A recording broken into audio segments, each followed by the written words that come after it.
তো আপনারা যারা ফসলের ক্ষতিপূরণের জন্য আবেদন করেছিলেন বাংলা শস্য বীমা স্কিমে, তো তাদের জন্য খুশির খবর, আপনাদের টাকা ঢোকা ইতিমধ্যে কিন্তু রাজ্য সরকারের তরফ থেকে শুরু করে দিয়েছে। তো তারই কিছু প্রমাণ দেখাতে চলেছি। রাজ্যের মুখ্যমন্ত্রী মমতা বন্দ্যোপাধ্যায় আপনাদের এক্স হ্যান্ডেলে পোস্টের মাধ্যমে বাংলা শস্য বীমার যে টাকা দেওয়ারটা সেটা তিনি নিশ্চিত করেছিলেন। তো সেই সংক্রান্ত আজকে অফিসিয়াল যে ব্যানার, সেই অফিসিয়াল ব্যানার প্রকাশিত হয়েছে, যেখানে দেখতে পাচ্ছেন, যেখানে বলা রয়েছে মাননীয় মুখ্যমন্ত্রী মমতা বন্দ্যোপাধ্যায়ের উদ্যোগে বাংলা শস্য বীমার যে টাকা সেটা ছাড়া শুরু হয়েছে এবং প্রকল্পের আওতায় প্রাকৃতিক দুর্যোগের ক্ষতিগ্রস্ত কৃষকদের আর্থিক সহায়তা প্রদান শুরু হলো। চলতি খারিফ মরশুমের ক্ষতিগ্রস্ত কৃষকরা এই সহায়তা পাবেন। এখানে বারবার বলছি, দেখুন, যে সমস্ত চাষিরা ক্ষতিগ্রস্ত হয়েছেন তারাই কিন্তু এখানে ক্ষতিপূরণের টাকাটা পাচ্ছে, বাকিরা কিন্তু টাকা পাবে না। কারণ এখানে প্রায় আপনাদের 90 লক্ষর ওপরে আবেদন হয়েছিল, কিন্তু পাচ্ছে কত টাকা? পাচ্ছে হচ্ছে আপনাদের 9 লক্ষ ক্ষতিগ্রস্ত কৃষক এই টাকাটা পাচ্ছে, তার বেশি কিন্তু পাবে না। এবং এটা 2019 সাল থেকে শুরু হয়েছে। মোট তিনি 1,000 বা 1,12,00,000 কৃষককে এই ক্ষতিগ্রস্ত টাকা দিয়েছেন, 3,562 টাকা মতন বলেছে। এবং এটা প্রকাশিত হয়েছে, দেখতে পাচ্ছেন, পশ্চিমবঙ্গ কৃষি বিভাগ বা কৃষিদের দপ্তর রয়েছে, সেখান থেকে এটা প্রকাশ করা হয়েছে। এখানে দেখুন, আজকে যে টাকা ঢুকেছে সেই টাকা ঢোকার প্রমাণপত্র হিসেবে আমরা একটি SMS ওপেন করে রেখেছি। এটি কিন্তু পূর্ব বর্ধমান ডিস্ট্রিক্টের একটি ব্যক্তি, তিনি আমাকে পাঠিয়েছেন।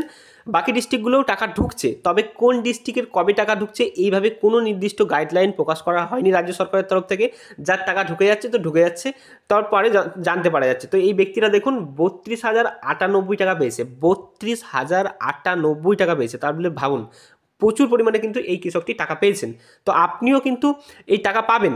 এমন নয় যে আপনি যদি কৃষকের চাষির ক্ষতিগ্রস্ত হয়ে থাকেন বা আপনার যদি ফসলের ক্ষতিগ্রস্ত হয়ে থাকেন আপনি পাবেন না। আপনার ক্ষতিগ্রস্ত হলে আপনি অবশ্যই টাকা পাবেন। তার জন্য অবশ্যই আমাদের হোয়াটসঅ্যাপ গ্রুপ আছে ডেসক্রিপশন বক্সে, সেখানে আপনারা যুক্ত হয়ে যান। আপনার ব্লকে যখন টাকা ছাড়া হচ্ছে বা কোন কোন ব্লকের আজকে টাকা ছাড়া হলো, এইগুলো আপডেট আমাদের কাছে এলে আমরা সেগুলো আপনাদের হোয়াটসঅ্যাপ গ্রুপে জানিয়ে দিচ্ছি।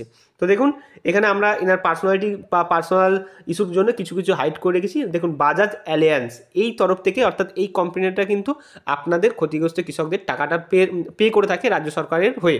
তো যাই হোক, দেখতে পাচ্ছেন এখানে এই ব্যক্তিটি প্রায় 32,000-এর বেশি টাকা পেয়েছেন এখানে। এই সেই মাননীয় মুখ্যমন্ত্রী মমতা বন্দ্যোপাধ্যায়ের ঘোষণা, যেখানে তিনি তার টাকা ছাড়ার ব্যাপারটি নিশ্চিত করেছিলেন। দেখুন, বাংলা শস্য বীমা প্রকল্পের আওতায় আমরা 9 লক্ষ কৃষককে সরাসরি তাদের ব্যাংক অ্যাকাউন্টের মাধ্যমে একটি টাকা প্রদান করা হচ্ছে এবং আর্থিক সহায়তা তিনি শুরু করেছেন, এইভাবেই তিনি জানিয়েছেন। তো যাই হোক বন্ধুরা, সবাই কিন্তু টাকা পাবে না। মাত্র 9 লক্ষ কৃষকই কিন্তু এই টাকা পাচ্ছে, বাকি কিন্তু পাবে না। তবে কোন কৃষক কবে টাকা পাবে সেই ব্যাপারে কিছু বলা যাচ্ছে না। আমাদের হোয়াটসঅ্যাপ গ্রুপে আপনারা যোগ হয়ে যান, তাহলে সেখান থেকে আপনাদের ভোটার কার্ডের নাম্বার আপনারা আপনাদের এখানে দিতে পারেন এবং আমরা আপনাদের চেক করে বলে দিতে পারি আপনি টাকা বর্তমানে পাবেন কি পাবেন না।